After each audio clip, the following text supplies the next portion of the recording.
Yo, what's up, people? IFBB Pro Matt here. Welcome to another episode of the Meathead on the Mic podcast. It's your boy. You know what time it is. We're going to be talking about restaurants today.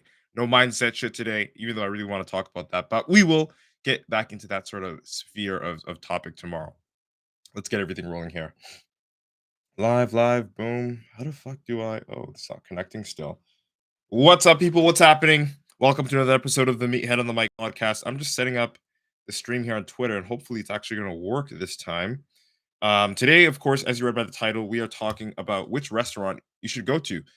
Macro-friendly restaurants that are going to keep you aligned with your fitness goals. Again, this episode is sort of tailored to the people that have been seeing some results. So intermediate in that sense, or a little bit more than beginner.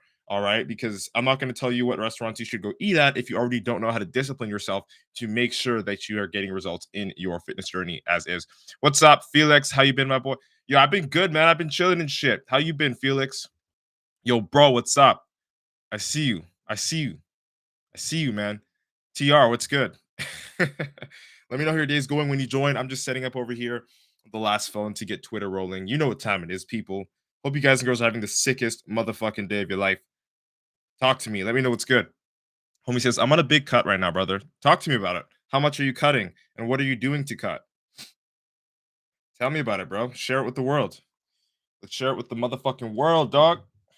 And I got this little mic on my chest because I connected it to Twitter because my audio was absolutely broken. And I wanted to see if this is gonna fix it. Faraz Deity says, Yo, do you plan on doing AMA? What's AMA? What is AMA? Homie says, are you natural? Yes, I'm still natural. And for those of you that are asking, and you've noticed that, like, I took it out of my bios and stuff.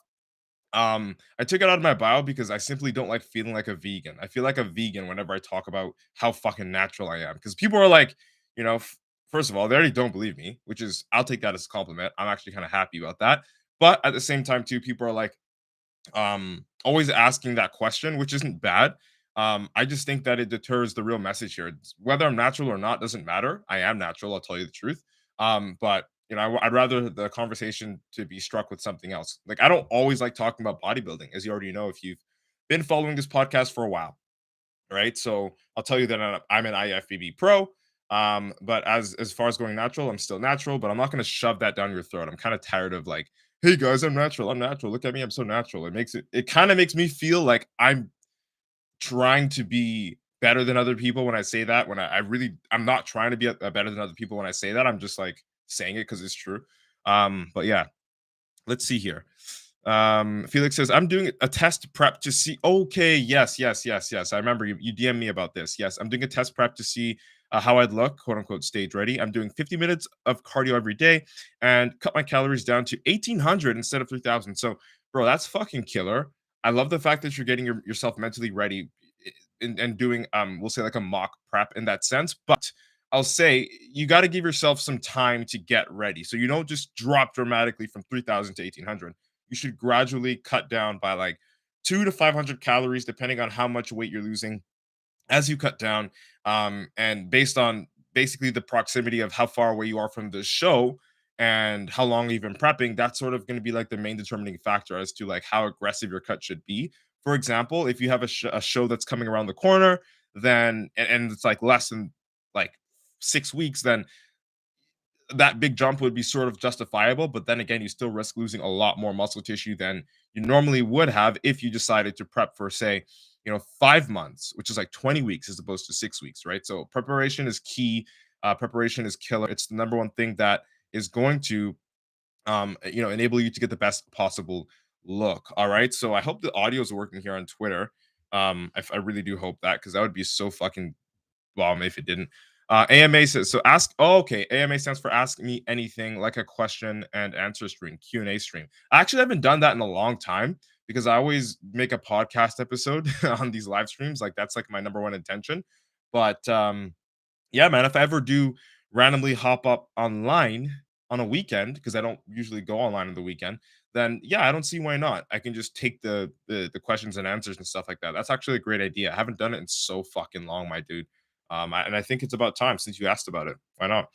I know there's a bunch of people that got a bunch of questions. So Felix also says, I started at 183 and about a half pound at the peak bulk, and now I'm around 166. Lost a lot of water weight in the first few weeks. So, how long have you been actually, eating at the 1800 level for calories? Felix says, I appreciate that, bro. I never thought of that, man. You the man. I fucking appreciate you, man. Thanks for sharing that with the world. Thanks for sharing that with us. But again, Felix, you're more than welcome to answer or ask questions, comments. Everybody is more than welcome to ask anything as I go along throughout the live stream here today. Um, but we will be diving into the podcast episode very shortly because, as you read by the title, it's called "Which Restaurant Should You Be Eating At?" Again, this is something for, I would say, someone that is a little bit more than a beginner, someone that's got results with their own fitness journey. Because if you haven't got results with the fitness journey, don't go fucking trying to figure out what restaurant you should eat at. Go to the kitchen and figure out how to develop a systematic approach to losing the weight that you want to lose so badly. So Faraz says, can you give me a recommendation for a time frame to add 10 kilos of body weight in a bulk phase for a natural? Broski, dude, 10 kilos is a lot. 10 kilos is about 22 pounds.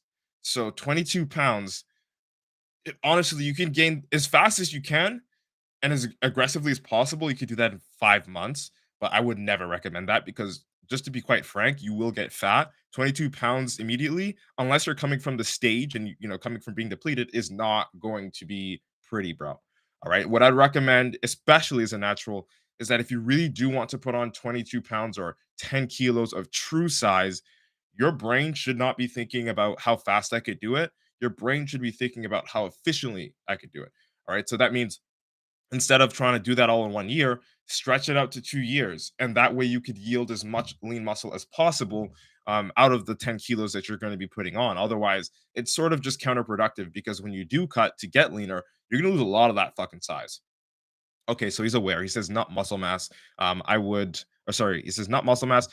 I mean, what would you recommend as optimal for making gains? That's a good question. So, um, Mike says 2 pounds a month. Right on the money. So with what Mike said on TikTok, 2 pounds a month would be like, that's if you're really fucking patient, right? Like that's if you really, really are slowly, gradually increasing. But what I'd recommend, just to make it easier for yourself, like just in a bulking phase as a natural, is, yes, you want your solid meals, but at the same time, you really do want to incorporate liquid meals. And when I say liquid meals, I'm talking about, and most people don't really want to like lean towards this, but they can't help. Um, Mass gainers or really, really calorie dense smoothies, right? So that's helped me a lot in my journey, especially as a natural growing. From, what was my stage weight? I was like about 165 pounds when I first competed as a natural, up to, in the off season, about 190 pounds. So I was able to gain like between 20 to 30 pounds in the off season, every off season after I would compete. And that was mainly due to the fact that, yes, I was eating about 3 to 4 whole meals a day. I would do at least a kilo of rice a day, like 250 grams of rice per bowl. Four times four is, a kilo, so 4 bowls. And then for every bowl, I'd have a different source of protein because I just didn't like to eat the same shit all the time. So I'd have like 6 ounces of chicken breast, 6 ounces of ground turkey, fucking what? Another 6 ounces of ground beef, and then I'd go back again to like 6 ounces of chicken breast. As long as I wasn't eating the same protein source every single meal, I didn't give a fuck if I had rice all the time because actually I love rice. But that helps. So 4 whole meals, having a solid breakfast, which contains at least 3 to 5 whole eggs, 200 to 300 grams of egg whites. That's 5 meals right there.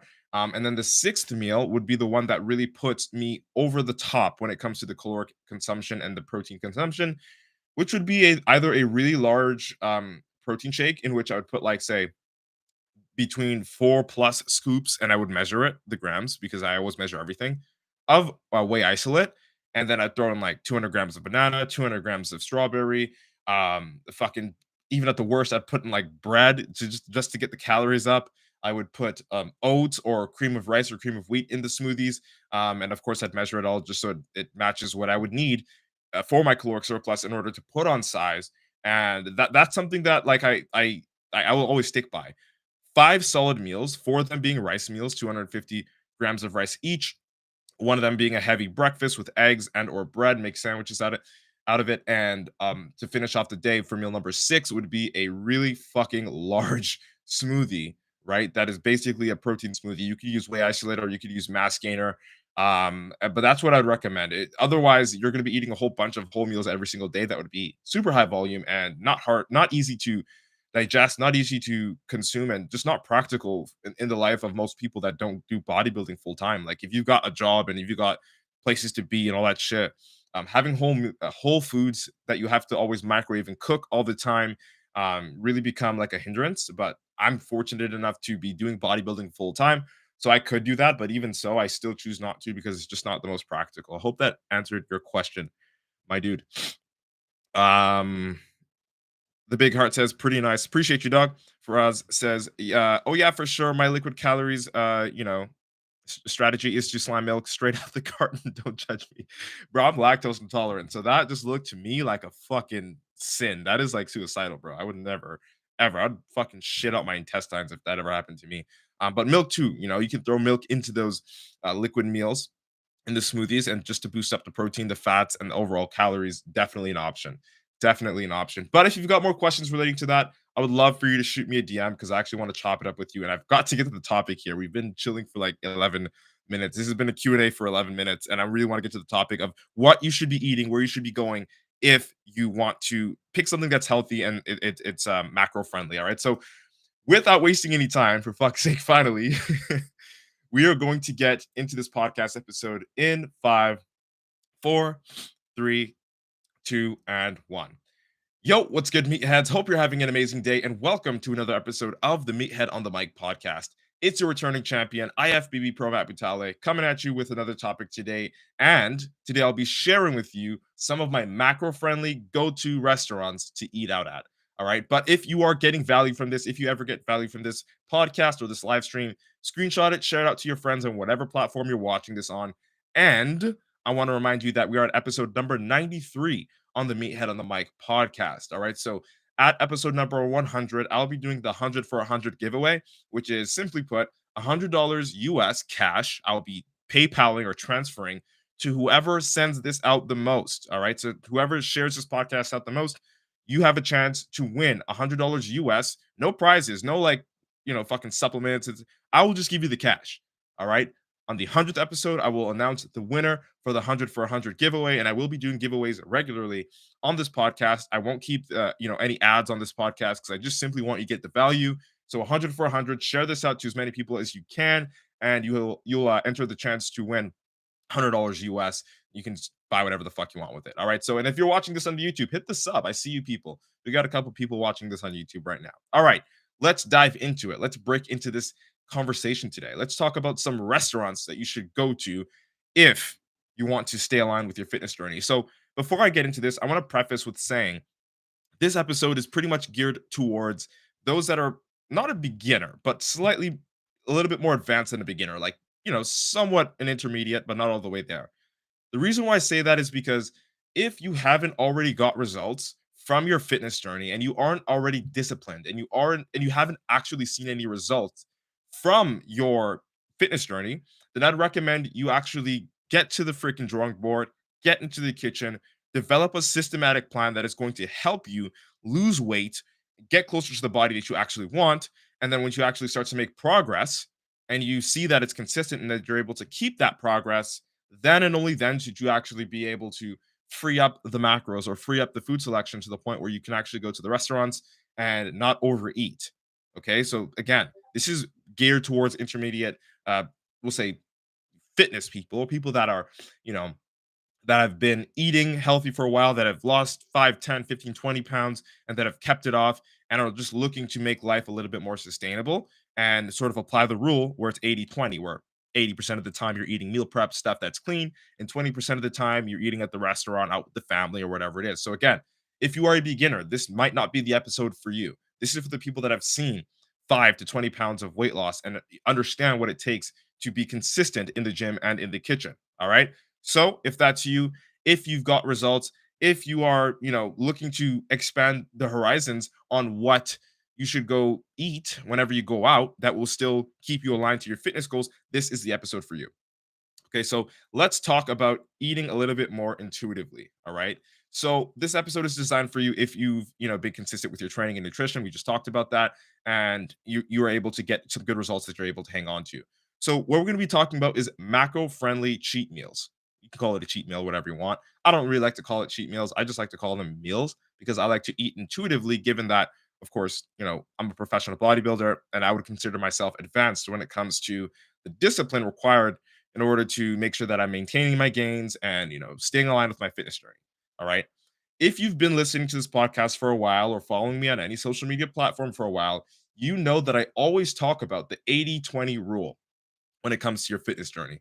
And the 80-20 rule, long story short, is just 80% of the time you eat stuff that's, clean, that's cooked, that's meal prep, that you have measured and is aligning you for your fitness goals, whether it's to put on more muscle or to burn more fat.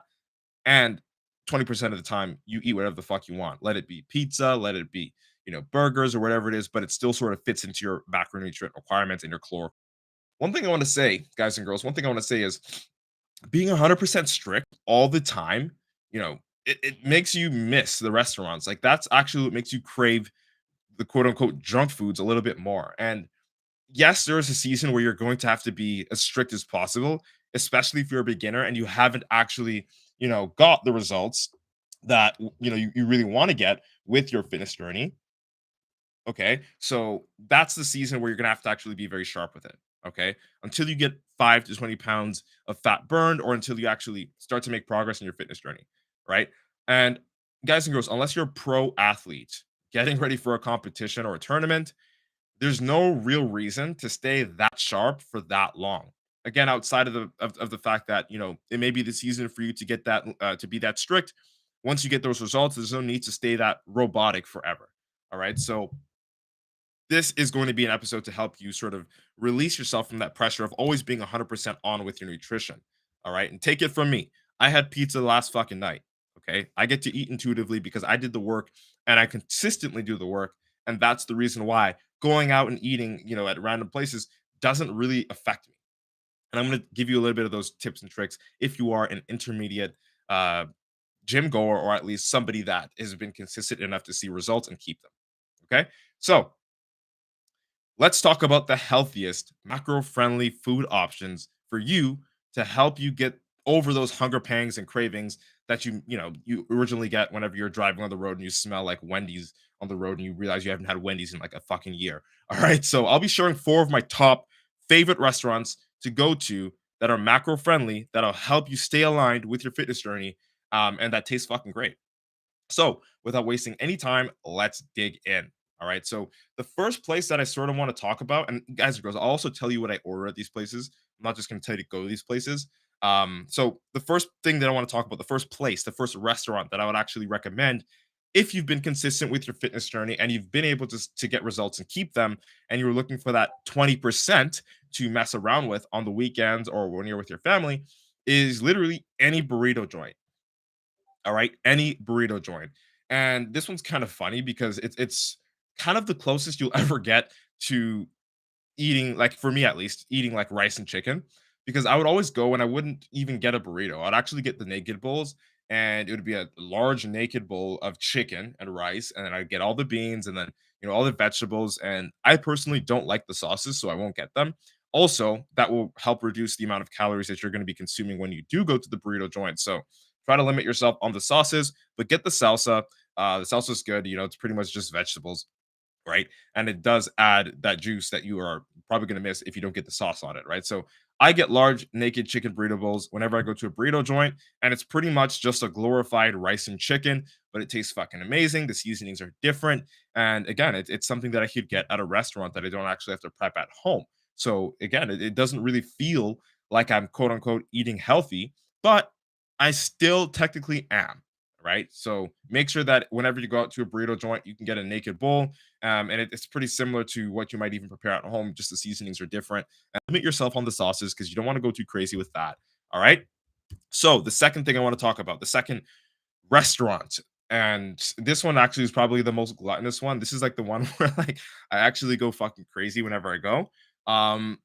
Most of you guys and girls might not actually even like this, just because it's not palatable for everybody. But sushi bars, sushi joints. I fucking love all you can eat sushi. That's just what I love, man.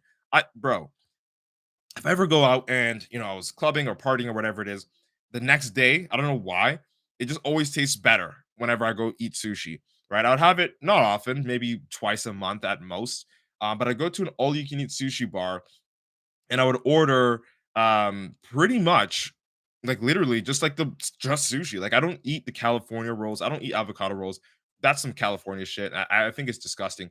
I actually prefer to eat like the actual sushi, like salmon sushi, like tuna, right? I love well, they got the red tuna and the white tuna, right? I would eat both, either or.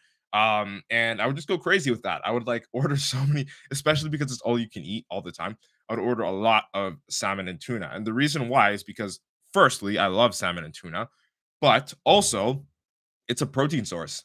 It's a really, really good protein source. And because it is raw, it has a lot more enzymes in it, which means it's a lot more of a richer source of protein because it's raw fish, right?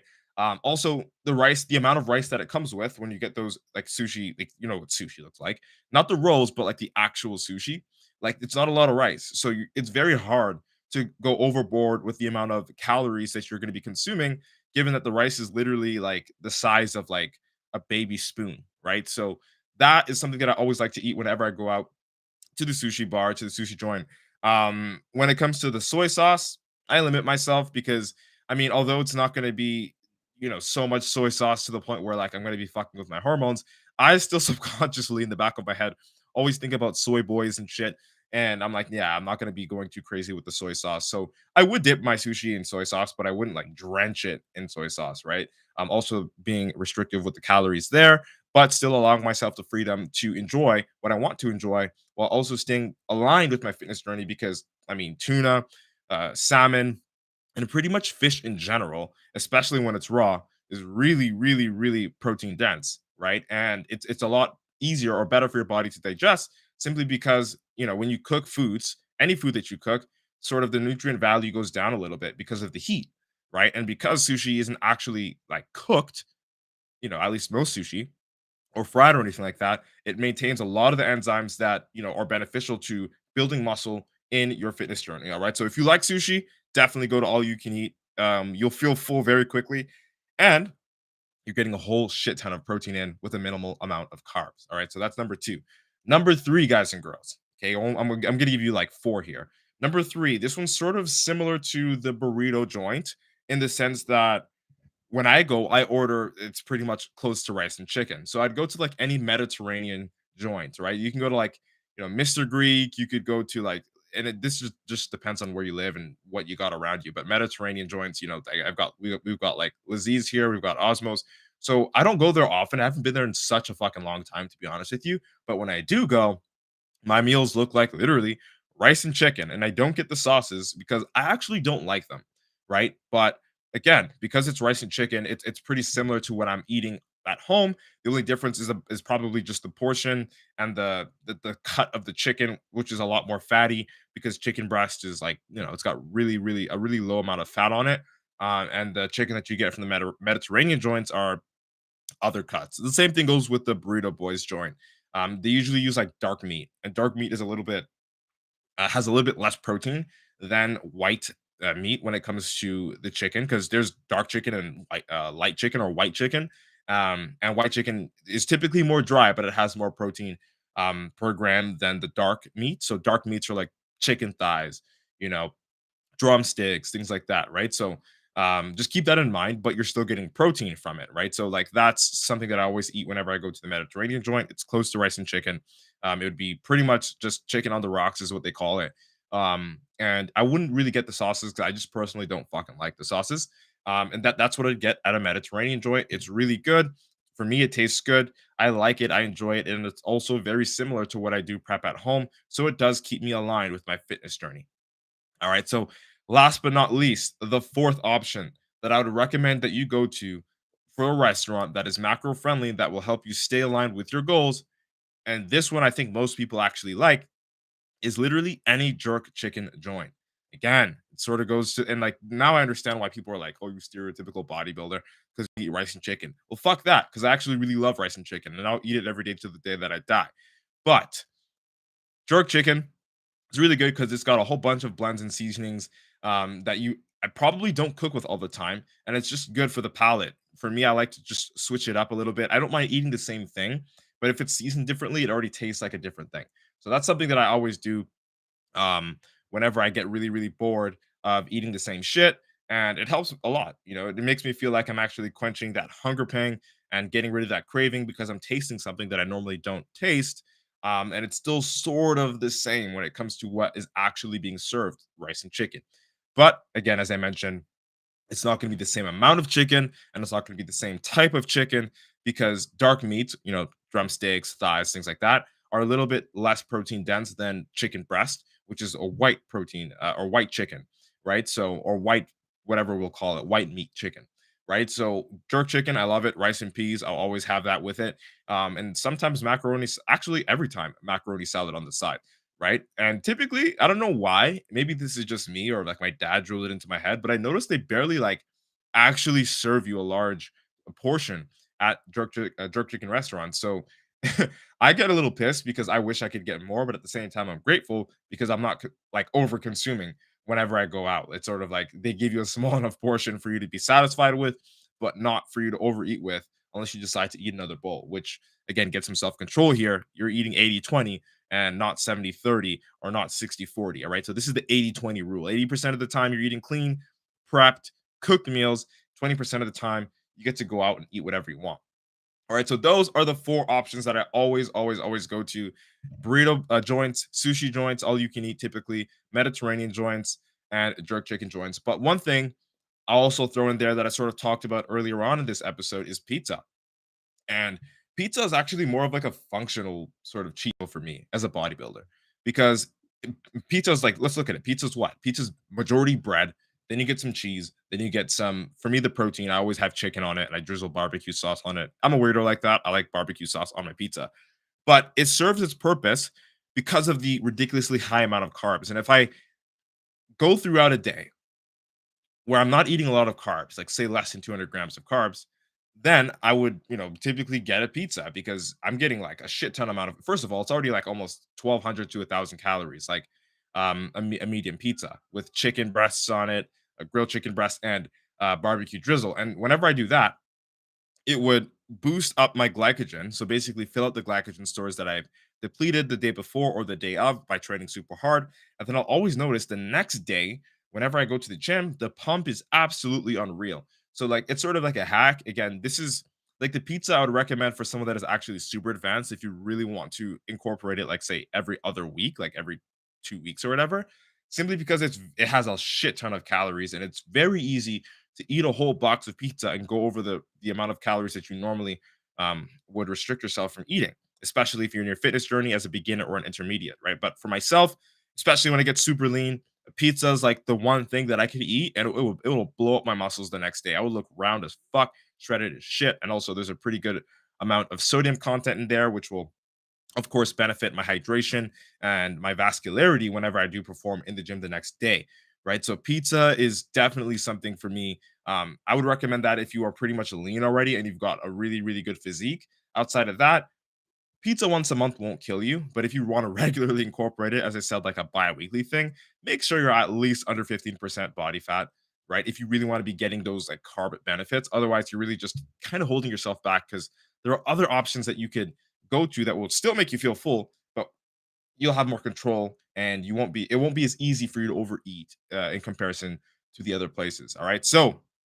one pro tip, one key that I want to give you guys and girls when it comes to eating out and applying the 20% out of the 80, whenever you go out, whenever you go to a restaurant, make it your fucking responsibility to tell the chef or to, tell whoever you're ordering to, the cashier, to make sure that you limit the sauces, the sides, the oils, and fried foods and butter on whatever you order because that's really where the extra calories slap on. Like that's really where like, you can get an extra 300 to 400 calories without even knowing because it doesn't look like anything.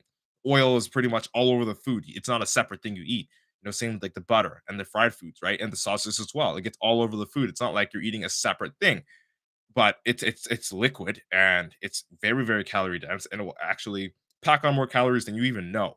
All right. So always try to limit the sauces, the sides, the oils, anything that's really like calorie dense that you could go without when it comes to eating that meal. All right. That's a pro tip. And I always recommend that you do that just to keep everything aligned so that you don't end up accidentally overeating or overshooting your calories. And even if you do, it's just one day. You don't have to be perfect every single day. It's not the end of the world. You don't have to be a fucking Nazi when it comes to the way that you eat, but it will definitely keep you more aligned and it'll help you just sort of relax your mind, keep you at ease by, letting you know that you're in full control here. All right. So that's it. That's all. If you like this episode, share it out with a friend. I hope I was able to deliver a valuable experience to you guys and girls today. Thank you so much for your precious time and attention. Also, I want to let you know that we are at episode number 93 and that at episode number 100, I'll be doing 100 for 100. I'll be giving out $100 US to the person that shares this episode or any episode of the Meathead on the Mic podcast out to as many friends as possible and tag me on all social media platforms. The person who shares it the most, of course, is going to be $100 US, no strings attached, on the 100th episode. All right. So on the 100th episode, I'll be announcing the winner. All right. So keep that in mind. Share this out if you ever do get value. All right. So let's embrace your inner meathead together. It's been nice chatting. Hope you like what today's topic was about. IFBB Pro Matt Butale signing out. Boom. Podcast is recorded. All right, people. I'm going to be looking at some of the comments on TikTok, Twitter, Instagram, Facebook, and YouTube if I've got any there. So let's see here. What do we got? So I answered those questions before the live. Cool, cool, cool. Oh yeah, for sure. Yeah, no, I read that. Lactose free milk. Okay, cool. Want to grab pizza on the weekend? Fuck yeah, why not, man? Definitely. Cool. Let's see. TikTok. Okay. Homie says, bro, you look jack. I appreciate you. What's his name? His name is Guy with a pogo stick. I appreciate you on TikTok. Guys looking jack. I appreciate you, man.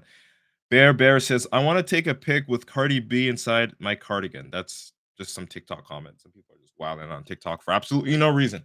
But people, that's it. That's all. Hope you guys enjoy your day today. I'll be back again tomorrow with the final episode of the Meathead of the Mic podcast for the week. Enjoy yourselves, train hard, eat good, and have the best fucking day of your life. All right? We are out. Boom.